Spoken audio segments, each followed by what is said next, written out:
and saying hello today in the late morning of October 11th, 2009 on a rather breezy and cool day from the beautiful Grand River in southwestern Ontario, just a little bit outside of Brantford, between Brantford and Paris, Ontario.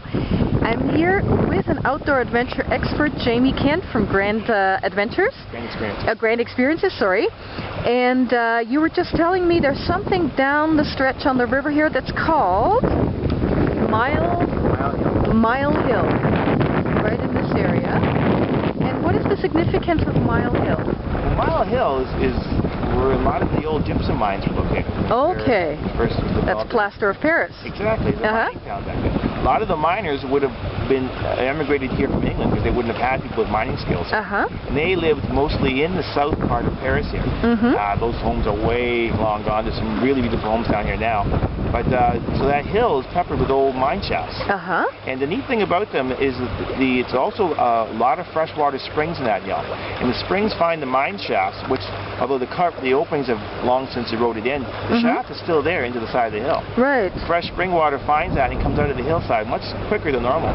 Okay. So it's a great source of really cold water. It's really cold, clean water. And clean also. Yeah, and it comes in the Grand River there, and that really helps fish populations. Grand being a long river, primarily shallow in the upper part. Yes. It is really great for warm water fishery for bass.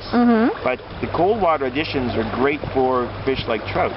So you get both warm water species and cold water species, so it makes it a fantastic fishery. Yeah, you were mentioning tons of different types of species of fish: walleye, pike, trout. Brown trout, rainbow trout, smallmouth bass, largemouth. It's 80 different species of fish in total in this stretch of the river.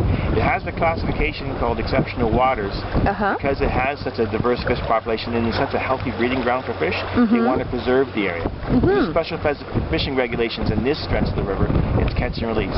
Further above Paris and below Paris, you have regular rules, but from Paris to Brantford, it's exceptional waters and there's special regulations. What makes it exceptional? Like, why is that designation there? It is a well-preserved waterway and it's really clean. It's one of the cleanest rivers in southern Ontario.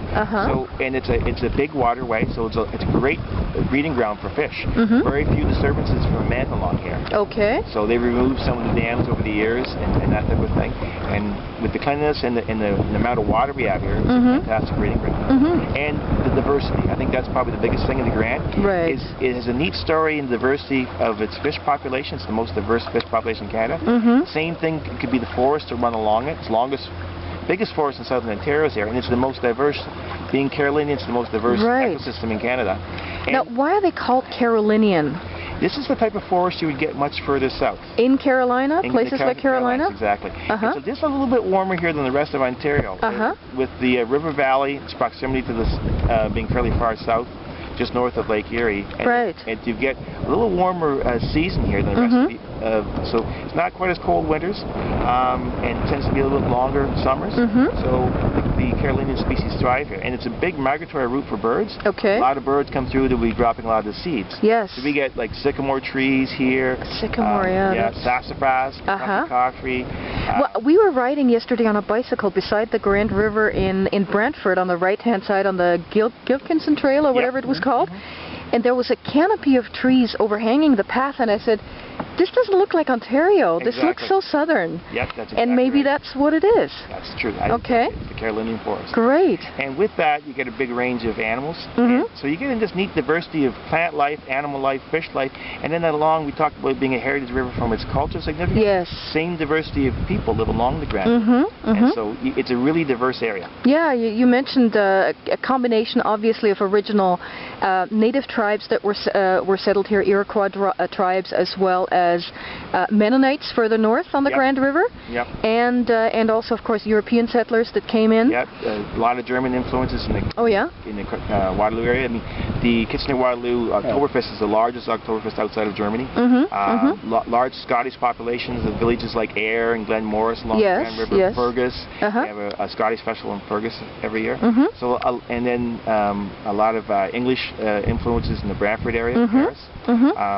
And one of the interesting things is that along the river at Brantford is the Mohawk Chapel. Mm-hmm. We went there yesterday. That's really neat. It is. It must. And it's a shame you can't take any videography inside, but it's an unusual building. Yes. Very fascinating. Well, it originally faced the river because that was its method. Right. That's right. Exactly. And not many churches have that. Yeah. No. Exactly. Yeah. Lots of history. Lots of nature. Great destination. The Grand River. Yeah. Thanks, Jamie. Okay.